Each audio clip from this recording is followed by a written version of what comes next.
여러분은 수수께끼 대회에 참가했어요. 게임쇼 진행자가 여러분이 맞춰야 할 첫 번째 수수께끼를 보여줍니다. 그림을 보세요. 누가 줄을 끝까지 건널 수 있을까요?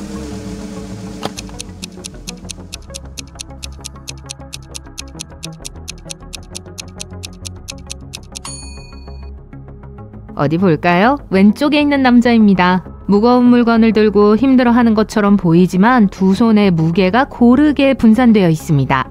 그래서 그는 아마 아무 문제 없이 통과할 수 있을 거예요. 다음 도전을 위해 게임쇼 진행자가 가라앉는 배의 사진을 보여줍니다. 어떤 배가 가장 먼저 가라앉을까요?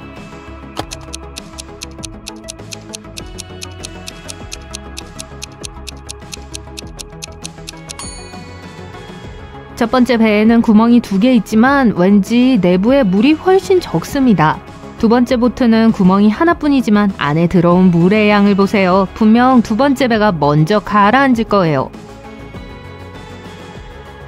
처음 2라운드를 통과했으니 세 번째 라운드는 조금 더 어려워집니다. 켄은 롤러블레이드를 타다가 넘어져 머리를 다쳤어요. 병원에서 깨어난 켄은 3명의 바비가 자신을 기다리고 있는 걸 발견했습니다. 그림을 보세요. 어떤 바비가 켄의 여자친구인지 알아맞힐 수 있나요?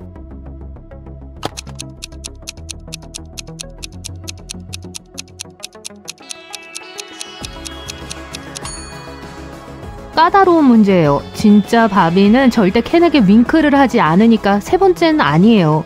보통 애교를 부리는 건 켄이거든요. 진짜 바비는 켄 앞에서 절대 화장을 하지 않으니까 두 번째도 아니죠. 그러므로 첫 번째 바비가 켄의 여자친구가 틀림없어요.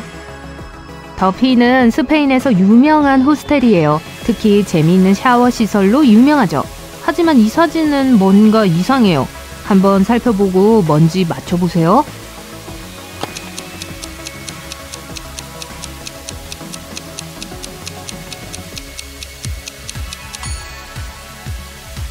오른쪽에 있는 여자는 샴푸병 대신 케찹을 짜고 있어요. 정말 이상하지 않나요? 최종 라운드에서는 진행자가 몇 가지 수수께끼를 출제합니다.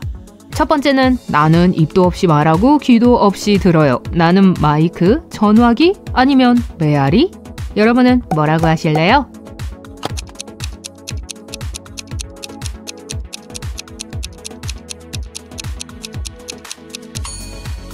정답은 메아리입니다. 나는 살아있진 않지만 성장할 수 있어요. 배는 없지만 공기가 필요해요. 나는 뭘까요? 나무, 불, 아니면 구름?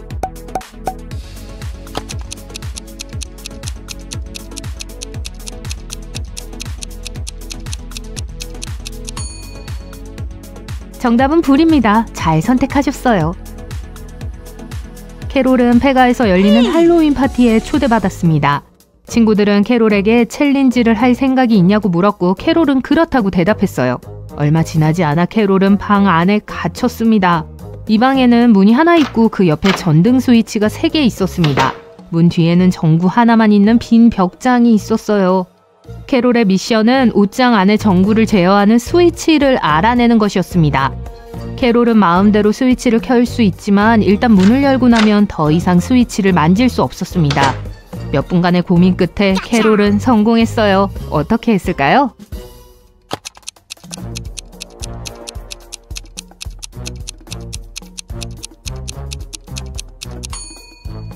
자, 단계별로 살펴봅시다. 1번 스위치를 켜고 몇 분간 기다렸어요. 그리고는 다시 스위치를 끄고 바로 2번 스위치를 켰습니다. 그런 다음 캐롤은 문을 열고 전등을 확인했어요. 전구가 꺼져 있어서 조명을 제어하는 스위치가 2번이 아니라는 걸 알았습니다. 그래서 캐롤은 전구가 뜨거운지 차가운지 테스트하기 위해 전구를 만져보기로 했어요. 전구가 차가워졌다면 3번 스위치가 전구를 제어한다는 뜻이었을 거예요. 하지만 전구는 뜨거웠습니다. 따라서 1번 스위치가 1번을 제어한다는 뜻이었죠.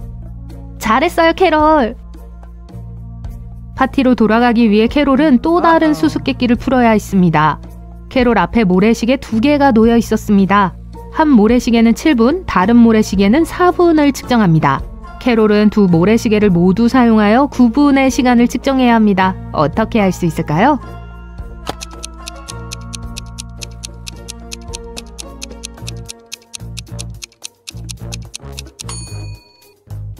먼저 2개의 모래시계를 동시에 뒤집습니다. 4분 시계가 끝났을 때 다른 시계에는 아직 3분이 남아 있었습니다. 4분 시계를 다시 뒤집었어요. 7분 시계가 다 비었을 때 다른 시계에는 1분 남았습니다. 그리고 4분 시계가 다시 비워지자 7분 시계의 아래쪽 절반의 1분 분량의 모래가 남았어요. 다시 뒤집었더니 시계 위쪽에는 1분 분량의 모래가 남아 있었습니다. 그리고 마침내 7분 시계가 다시 비워졌을 때 총 9분이 경과했습니다. 안나는 좋아하는 TV 프로그램을 보기 위해 자리에 앉았습니다. 팝콘을 만들어 TV를 켜고 편안하게 앉아 시즌 전체를 몰아보기로 했습니다. 안나의 고양이 페퍼도 옆에 앉았어요. 하지만 5분간 TV를 시청한 후 안나는 갑자기 기절했습니다. 그림을 보세요. 무슨 일이 일어났는지 짐작이 되시나요?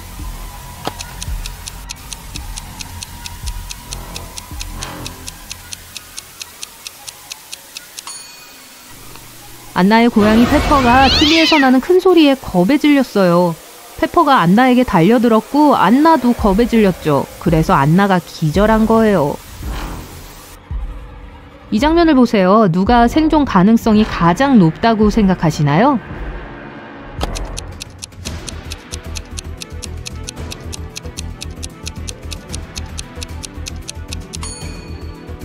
두 사람은 단단히 갇혀있는 것처럼 보입니다. 하지만 오른쪽에 있는 여자는 기회가 있을지도 몰라요. 밧줄이 몸에 약간 느슨해 보입니다. 밧줄을 푼 다음 자유로운 손으로 발목을 풀 수 있습니다. 벨라는 매우 야심찬 커리어 목표를 가지고 뉴욕에 도착했습니다. 하지만 뉴욕에 도착한 후 가장 먼저 해야 할 일은 아파트를 찾는 것이었습니다. 공항에서 아파트까지 가는 방법은 여러 가지가 있었지만 벨라는 돈을 절약하려고 버스를 타기로 했어요. $10의 표를 구입해야 했는데 한 잘생긴 남자가 갑자기 나타나 더 좋은 가격을 제시했어요. 그는 자신의 계획이 변경되어 더 이상 버스표가 필요하지 않다고 말하면서 $6에 팔겠다고 제안했죠. 벨라는 동의했고 그에게 돈을 줬습니다. 하지만 그건 큰 실수였어요. 왜일까요?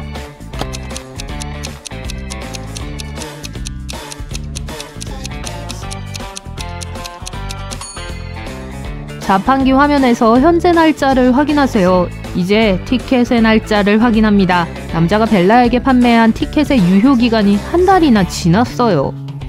마침내 벨라는 맨해튼에 도착해 자신의 아파트를 찾았습니다. 그는 다른 3명의 여성과 집을 공유하고 있었습니다. 벨라는 그들에게 자신을 소개하고 방에 가서 짐을 풀었어요. 그녀는 침대에 소지품을 놓고 샤워를 하러 갔습니다. 샤워를 마치고 나왔을 때 벨라는 노트북이 없어진 걸 발견했어요. 그녀는 화가 나서 새 룸메이트들을 모두 신문하기로 결심했어요. 사라는 커피 한 잔을 마시러 나갔다고 말했습니다. 심지어 벨라에게 자신이 떠나는 것을 본 건물 경비원에게 물어보라고 말했습니다. 켈리는 헤드폰을 끼고 오후에 낮잠을 잤다고 말했습니다. 그녀는 아파트 내부에서 이상한 소리를 듣거나 본 적이 없다고 말했습니다. 셰넌은 전문 사진작가이기 때문에 도시 사진을 찍으러 건물 옥상에 올라갔다고 말했습니다. 누가 거짓말을 하는지 알 수 있나요?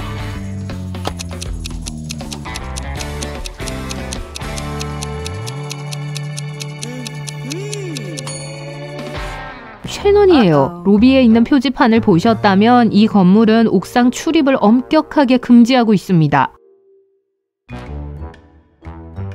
슈퍼모델인 알프레드는 꿈에 그리던 일을 얻었어요. 미국에서 가장 큰 잡지에서 그를 최신호 표지에 초대했죠. 촬영 당일 그는 스튜디오에 일찍 도착했습니다. 헤어와 메이크업을 마친 후 그는 거울을 보며 비명을 질렀습니다. 안 돼. 그의 피부는 온통 빨갛게 달아올랐죠. 심각한 알레르기 발진이 생긴 것 같았어요. 그는 그날 봤던 모든 스태프에게 전화를 걸어 신문했어요. 사진작가의 어시스턴트인 에이미는 알프레드가 땅콩 알레르기가 있다고 들었기 때문에 안전한 간식만 사서 먹였다고 말했어요. 메이크업 아티스트 보는 알프레드의 음식에 손도 대지 않았다고 말했습니다. 그는 일을 마친 후 바로 커피를 마시러 나갔다고 말했죠. 청소부인 메리는 모델들이 얼마나 민감한지 잘 알고 있다고 말했습니다. 그래서 그녀는 탈의실 청소에 유기농 및 저자극성 제품만을 사용했습니다. 알프레드는 누가 자신의 발진을 일으켰는지 즉시 알아챘습니다. 여러분도 알 수 있나요?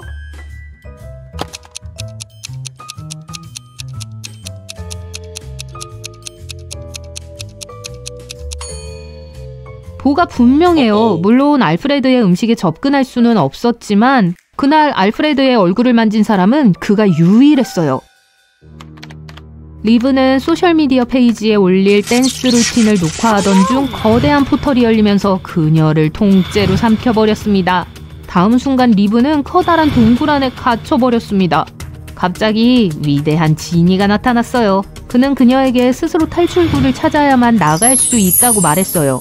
그가 사라지자마자 벽에 3개의 버튼이 있는 것이 보였습니다. 빨간색, 노란색, 초록색 버튼이 있었습니다. 바닥에는 다음과 같은 메모가 적혀 있었습니다. TDUPT, RNOR, EHEB, SST. 리브는 한 버튼을 클릭하고 벽에 숨겨진 문을 열었습니다. 어떤 버튼을 선택했을까요?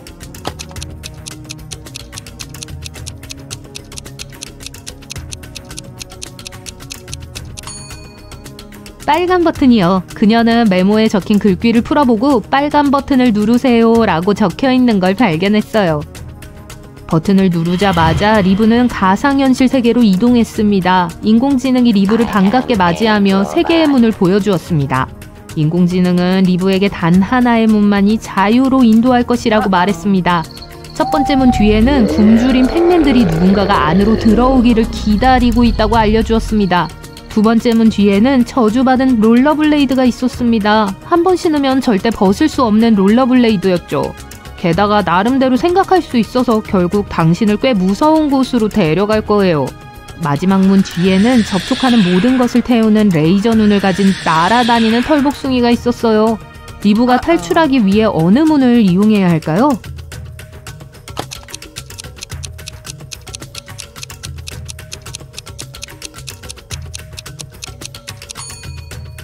두 번째 문을 선택해야 해요. 롤러블레이드를 신어야 할 의무가 없어요. 그냥 지나쳐서 자유를 향해 곧장 걸어갈 수 있습니다. 리브는 자신이 없는 동안 누군가 노트북을 훔쳐간 걸 발견했어요. 노트북에는 모든 소셜미디어 콘텐츠가 들어있었어요. 그녀는 룸메이트 중 한 명일 거라고 생각했고 노트북을 찾기 위해 집안을 둘러보기로 결심했습니다. 이 이미지를 보세요. 첫 번째 방은 질의 방이에요. 두 번째 방은 레이첼의 방입니다. 그리고 세 번째 방은 에이미의 방이에요. 누가 리브의 노트북을 훔쳤는지 알 수 있나요?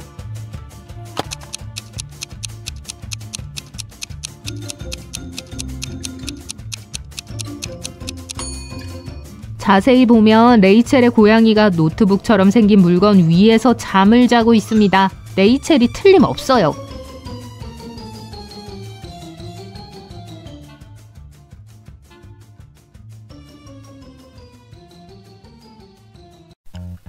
안녕하세요. 두뇌를 단련하고 논리적 사고를 키울 수 있는 기회가 왔어요. 놓치지 마세요. 리암은 시카고에서 온 의사였습니다. 한 번은 상사에게 베를린에서 열리는 의학 컨퍼런스에 참석할 수 있게 해달라고 요청했습니다. 상사는 리암을 보내주면서 유럽에 도착하는 대로 사진 보고서를 보내달라고 부탁했습니다. 다음날 상사는 리암으로부터 독일입니다. 지금 제 모습이에요. 라는 메시지를 받았습니다. 메시지에는 사진이 첨부되어 있었습니다. 사진을 본 사장님은 리암이 거짓말했다는 사실을 깨달았습니다. 어떻게 알아챘을까요?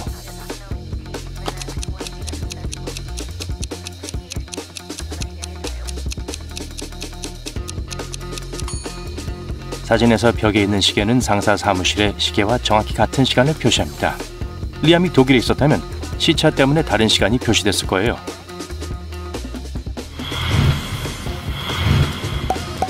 약간의 수학이 필요해요. 이 일련의 숫자를 보고 다음에 뭐가 나올지 알 수 있나요?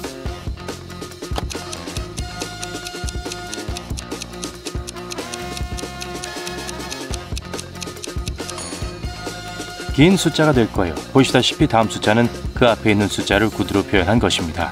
이런 식으로 하나로 시작하면 시퀀스의 다음 숫자는 하나하나가 됩니다. 그리고 다음 숫자는 둘 하나이고 하나 둘 하나 하나가 되는 식입니다.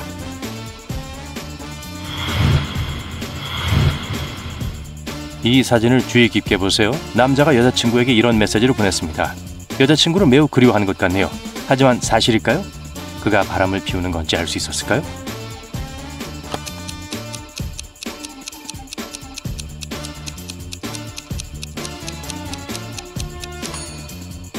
네, 안타깝게도 그렇네요. 이 냅킨에 립스틱 자국이 있네요. 다른 여자랑 있는 게 틀림없어요.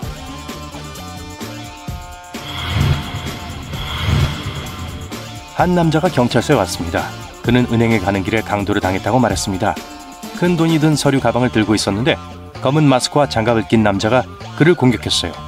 강도는 서류 가방을 빼앗아 달아났습니다. 경찰관은 그 남자의 말을 듣고 오른쪽 뺨에 새로 난 상처에 대해 물었습니다. 그 남자는 범인이 끼고 있던 반지에서 생긴 상처라고 대답했습니다. 이 말을 듣고 경찰관은 그 남자가 거짓말하고 있다는 것을 즉시 알았습니다. 그는 어떻게 알아챘을까요? 여러분도 이걸 알아낸 경찰관만큼 세심한가요?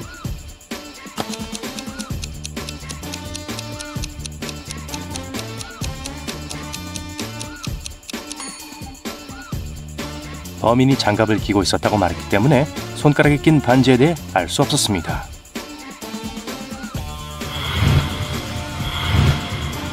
나를 옆으로 돌리면 모든 것이 됩니다. 나를 반으로 자르면 아무것도 아닙니다. 난 뭘까요?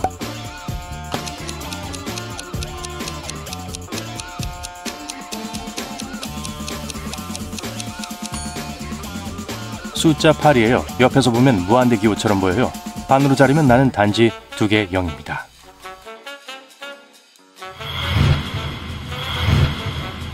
이 사람들을 잘 보세요. 여러분의 임무는 남자가 어느 여자에게 관심이 있는지 알아내는 거예요.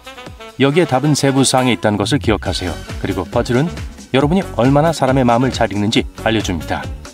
신체 언어는 다른 사람들에게 우리에 대해 많은 것을 알려줄 수 있습니다.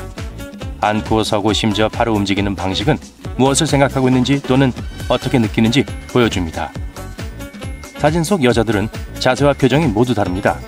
자세히 살펴보면 남자는 자신에게 가장 관심 있는 여자에게 분명히 관심이 있다는 것을 알 수 있어요. 하지만 어느 쪽일까요?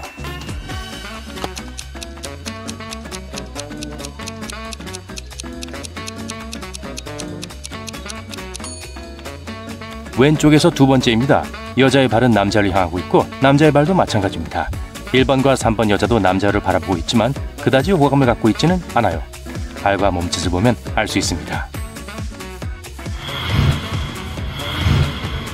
한 부유한 노인은 유언장이 없었습니다.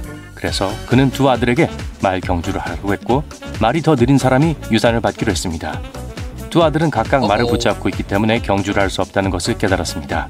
그래서 현자를 찾아가 어떻게 해야 할지 물었습니다. 현자의 조언을 들은 두 형제는 전속력으로 경주를 시작했습니다. 현자는 그들에게 뭐라고 말했을까요?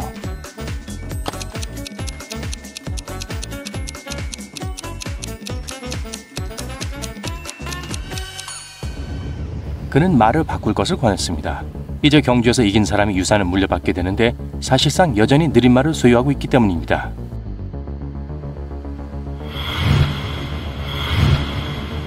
한 번에 두 사람만 지나갈 수 있는 좁은 다리가 있는 강에 4사람이 왔습니다. 밤이었고 다리를 건널 때 사용해야 하는 횃불은 하나뿐이었습니다. A는 다리를 건너는데 1분이 필요하고 B는 2분이면 건널 수 있었습니다. C는 반대편에 도착하는데 5분이 걸렸습니다. 그리고 D는 8분이 필요했습니다. 두 사람이 함께 다리를 건너는 경우 느린 사람의 속도로 움직여야 했습니다. 모든 사람이 15분 이내에 다리를 건널 수 있을까요?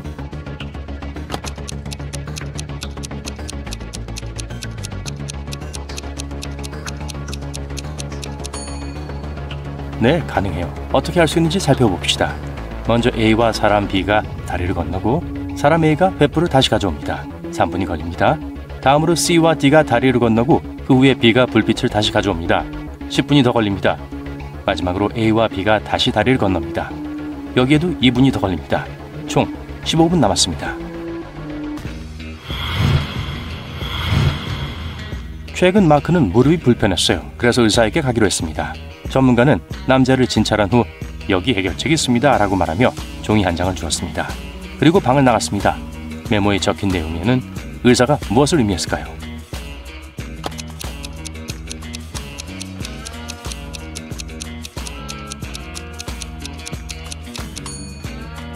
이 치료는 통증이 없는 수술입니다. 누락된 문자는 pain, 즉 통증을 의미합니다. 따라서 마크는 통증이 없는 수술을 받아야 합니다. 토마스는 동료와 이야기를 나누던 중 동료의 자녀가 몇인지 물었습니다. 그는 셋이라고 대답했어요. 자녀들의 나이를 묻자 토마스는 애들 나이의 곱은 72입니다. 그리고 나이의 합은 우리 집 번지수와 같아요. 라고 대답했습니다. 그의 동료는 당황했어요. 다음에 토마스의 집에 초대를 받았을 때 집 주소에 주의를 기울였지만 여전히 아이들의 나이를 알아낼 수 없었습니다. 토마스는 힌트를 주기로 했어요. 아, 맞다. 첫째가 초콜릿 푸딩을 좋아한다는 말을 깜빡했네요. 그 후 그의 동료는 세 자녀의 나이를 알아냈습니다. 세 아이의 나이를 알 수 있나요?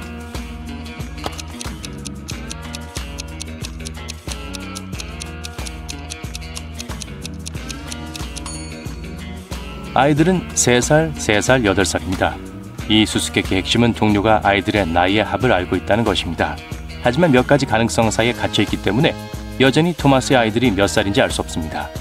범위를 더 좁히기 위해 72로 곱하는 두 집합의 숫자만 같은 합을 공유합니다.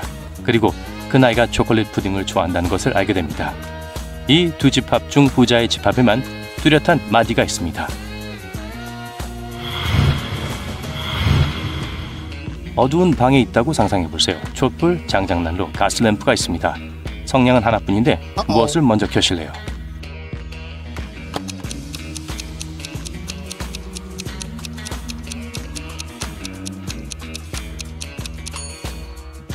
우선 성냥에 불을 붙여야 합니다.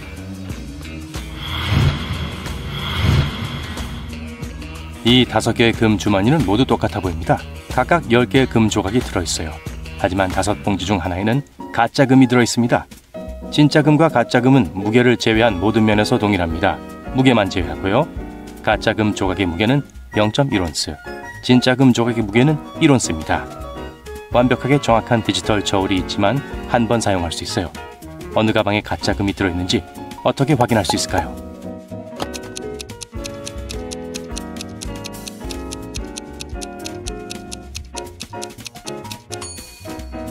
첫 번째 봉투에서 금 1개, 두 번째 봉투에서 2개, 세 번째 봉투에서 3개, 네 번째 봉투에서 4개, 다섯 번째 봉투에서 5개를 꺼내야 합니다.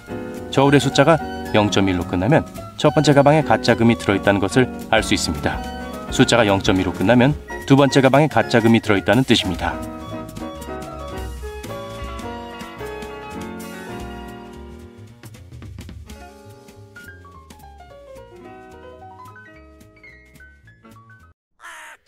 할로윈이 다가오고 있고 말룬 형사는 온갖 종류의 소름 끼치는 생물과 미스테리한 사건으로 바쁘게 움직이고 있어요. 여러분이 말룬 형사가 이 무서운 수수께끼를 풀 수 있도록 도와주세요.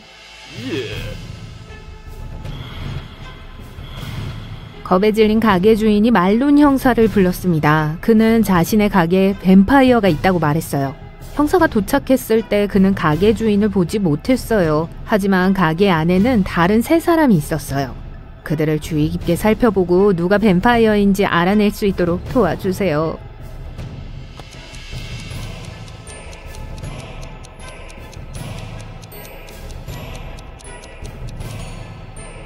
첫 번째 남자의 눈은 빨갛지만 밤에 잠을 제대로 못 잔 것처럼 보입니다. 두 번째는 매우 추워 보여요. 몸의 모든 부분이 옷 조각으로 덮여 있습니다. 하지만 세 번째를 보세요. 빨대로 유리잔에 담긴 빨간 음료를 마시고 있어요. 그는 형사가 찾고 있는 뱀파이어임에 틀림없습니다. 그런데 가게 주인은 어디 있을까요?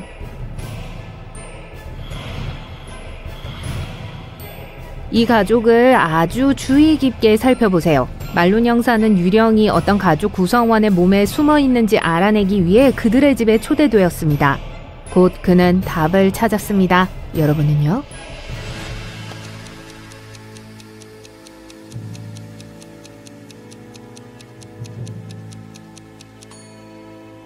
여자는 겁에 질린 것처럼 보입니다. 하지만 유령과는 아무 관련이 없습니다. 단지 음식이 목에 걸렸어요.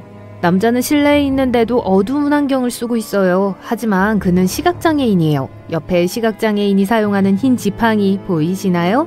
그래서 안경을 쓴 거예요. 할머니가 정답입니다. 방 전체에 할머니를 향한 심령체의 흔적이 있습니다.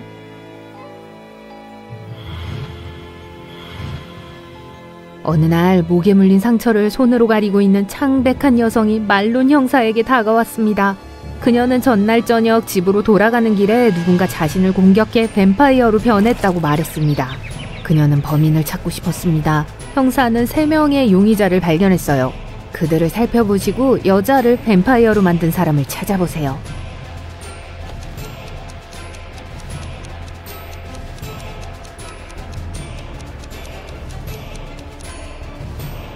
이 남자는 꽤 늙었고 이빨이 없으므로 뱀파이어가 될 수 없습니다. 이 여자는 태닝 자국이 있는데 뱀파이어는 일광욕을 할 수 없어요. 그래서 모자와 장갑을 낀 남자가 그녀를 뱀파이어로 만들었을 겁니다.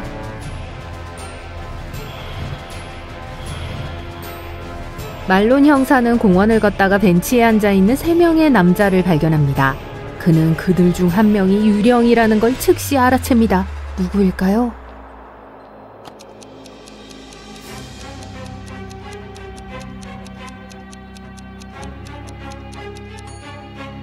첫 번째 남자는 안색이 창백해요. 두 번째 남자는 헐렁한 오버사이즈 옷을 입고 있습니다.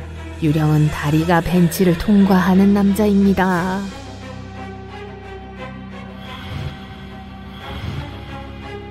두 남편이 자신들의 아내가 늑대인간이라고 의심했습니다. 그들은 진실을 알아내기 위해 말론 형사를 초대했죠. 형사는 여자들의 침실을 조사하고 그들 중 한 명만 괴물이라는 걸 깨달았습니다. 누구였을까요?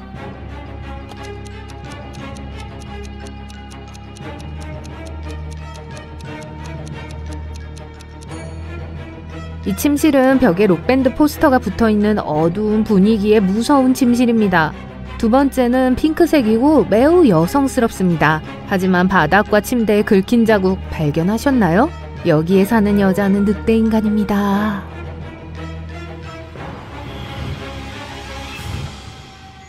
말론 형사의 다음 사건도 까다롭습니다.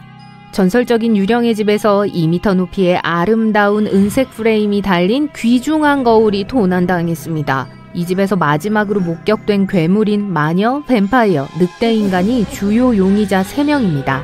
형사를 도와 범인을 찾아낼 수 있을까요?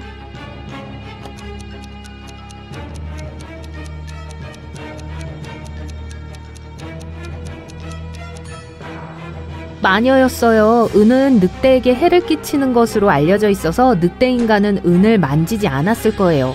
뱀파이어는 자신의 모습을 볼 수 없으니 거울이 필요 없겠죠. 이 거울이 필요한 사람은 마녀뿐이에요.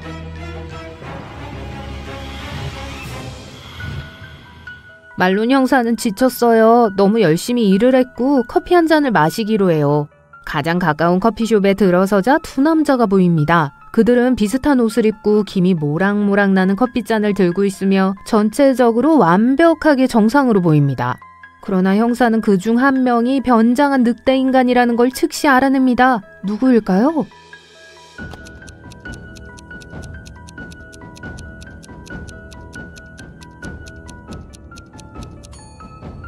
오른쪽에 있는 남자를 보세요. 컵 테두리에 이상한 자국이 있는데 송곳니가 남긴 자국일까요? 또한 그의 동공은 약간 길쭉합니다. 그가 들고 있는 커피숍 종이 봉투에 발자국 무늬가 있습니다. 잠깐만요. 늑대인간을 위한 특별한 커피숍인가요?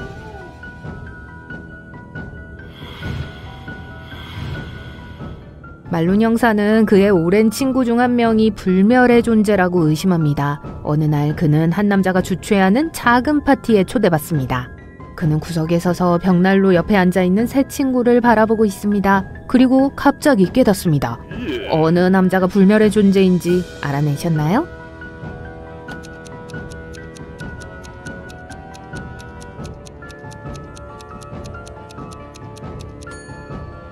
왼쪽의 남자는 매우 구식처럼 보여요. 가운데 사람은 라틴어로 된 책을 읽고 있습니다.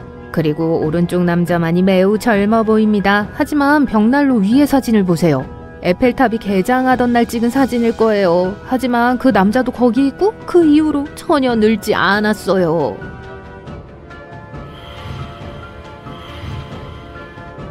보름달이 뜬 어젯밤 도시에서 여러 사람이 사라졌어요. 말론 형사는 지역 주민들을 신문한 결과 범인이 늑대인간이라고 믿는다는 사실을 알게 되었습니다. 곧 형사는 3명의 용의자를 잡았습니다. 잭, 리바이, 루크. 하지만 그들 모두 알리바이가 있었습니다. 잭은 여자친구와 강 근처를 걷고 있었다고 말했습니다. 리바이는 쇼핑몰에서 음반지를 사고 있었다고 했습니다. 그리고 박물관 경비원으로 일하는 루크는 직장에서 야간 근무를 하고 있었습니다. 어떤 사람이 유죄일까요?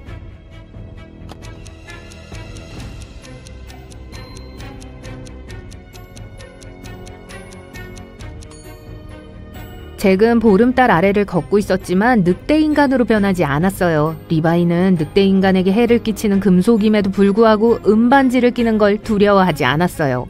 루크가 늑대인간이자 잠재적인 범인일 가능성이 높아요.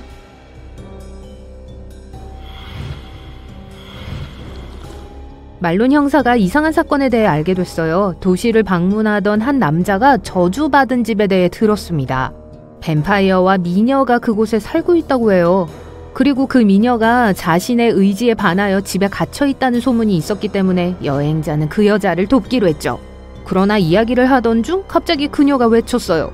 뱀파이어가 돌아왔어요. 지하실에 숨어 문을 잠가야 해요.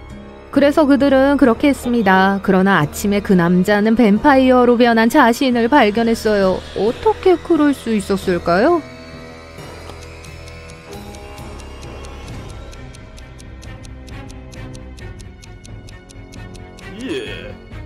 형사는 그 미녀가 뱀파이어라는 사실을 깨닫는데 오래 걸리지 않았어요.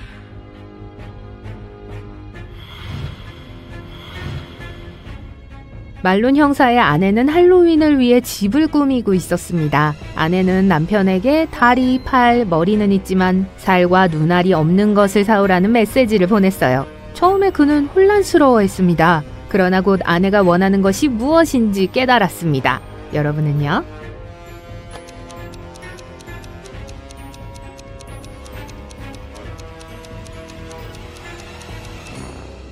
아내는 해고를 원했어요.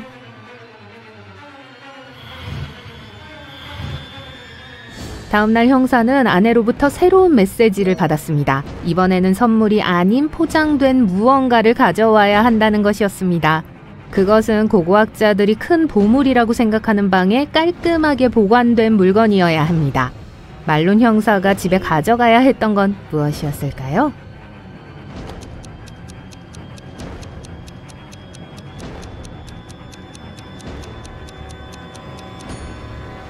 말론 부인은 미라를 사용하여 집을 꾸미고 싶었어요. 좀비 미라 유령이 집을 샀어요. 이 집에는 여러 가지 방이 있지만 절대 찾을 수 없는 방이 하나 있어요. 이 방은 무엇일까요?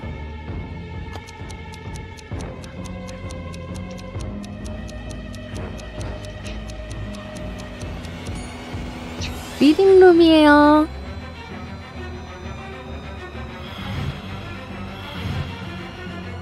이 두 여자를 보세요. 누가 의심스러워 보이나요?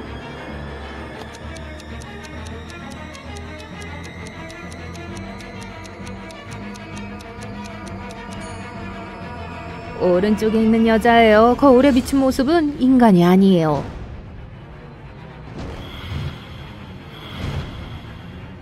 코스튬 파티에서 춤을 추는 사람들을 주의 깊게 보세요. 누가 늑대 인간인지 알아내세요.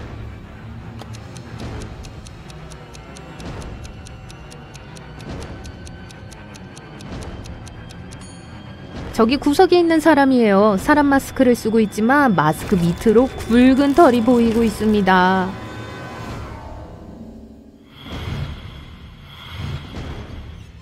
어떤 사람들은 날 믿고 어떤 사람들은 믿지 않아요. 난 밤에 돌아다니고 때로는 떠다니기도 하죠. 땅에서 괴상한 소리가 들리면 도망가서 내 소름 끼치는 소리를 피해 숨어요. 난 뭘까요?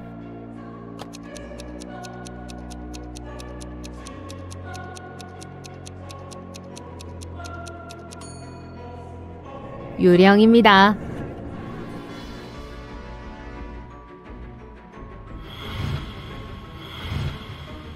어떤 사람들은 날 두려워해요. 나를 더 많이 가질수록 더 적게 볼 수 있어요. 난 뭘까요?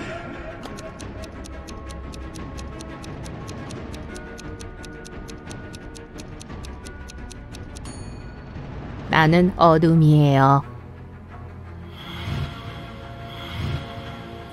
나는 불운을 가져온다고 여겨져요. 밤에 마녀들과 어울린다고 알려져 있습니다. 정답 뭘까요?